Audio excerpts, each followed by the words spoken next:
Hey guys, welcome back to the channel. Today we've got a wild story from the world of Street Outlaws that you won't want to miss. It's all about the jaw-dropping finale of Fastest in America, where Memphis took on Nola, and let me tell you, things were not as they seemed. Did JJ DeBoss and Memphis really play it fair, or was Kye Kelley and his Nola team sabotaged? Let's dive into the untold story behind one of the most controversial races in Street Outlaws history and the darkest tricks in the Street Outlaws world. Now, to set the stage for you, Nola was dominating the competition all season long. Their cars were quick, crazy fast. They were laying down some of the best times we'd ever seen. They went through Texas, Detroit, Black Sheep Mafia, you name it, leaving every team in the dust. But when it came time for the finale against Memphis, things started to get suspicious. Suddenly, Nola, the team that had been crushing it all season, was smoking their tires left and right. It didn't make sense. How does the fastest team in the competition suddenly start struggling like that? Everyone noticed it, and fans were left scratching their heads, wondering what in the world was going on. Let me break it down for you. We all know that Memphis wasn't exactly known for having the fastest cars. No offense to JJ DeBoss and his crew, but let's be real, compared to the horsepower Nola was packing, Memphis was playing catch-up. Cars like Kye Kelley's Shocker and Lizzie Musie's Aftershock were miles ahead of anything Memphis had to offer in terms of raw speed. So how did Memphis end up winning? Well, buckle up, because here's where it gets interesting. Before the race, Memphis pulled a fast one, literally. The rules were quietly changed, and the location of the race was switched to a different stretch of road.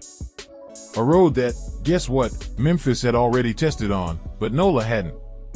Coincidence? I think not. JJ DeBoss and his Memphis crew knew this road like the back of their hand, while Kye Kelley and the Nola boys were left guessing. It was like asking a sprinter to race on a track they've never set foot on, while their opponent had been practicing there for weeks. On top of that, they moved the burnout box a good 70 feet back from the starting line. This wasn't something that had happened in any of the other races, so why now? It's like changing the rules halfway through a football game. How is that fair? And, to make matters worse, they put the Nola cars on a 7-minute timer, not giving them enough time to adjust or make any last-minute changes to their setups. Come on. The result? Every single Nola car, except for one, smoked their tires. We're talking about cars that had been running perfect all season long suddenly looking like they were struggling just to get down the track. It was almost as if the deck had been stacked against them from the start. Now, let's get into the real heart of the matter. Did Memphis have to resort to bending the rules just to have a shot at beating Nola? In my opinion, absolutely. There's just no other way Memphis, with its lower-powered cars, could have taken out a powerhouse like Nola unless the playing field was tilted in their favor. We even have quotes from guys like Scott Taylor and Bobby Cody, who were part of the action. They didn't hold back, saying the track was moved to a part that wouldn't hold any rubber, and it was grooved up in such a way that high-powered cars, like the ones Nola was running, couldn't hook up properly. Memphis, on the other hand, with their lower-powered cars, had just enough to make it down the track without blowing the tires off.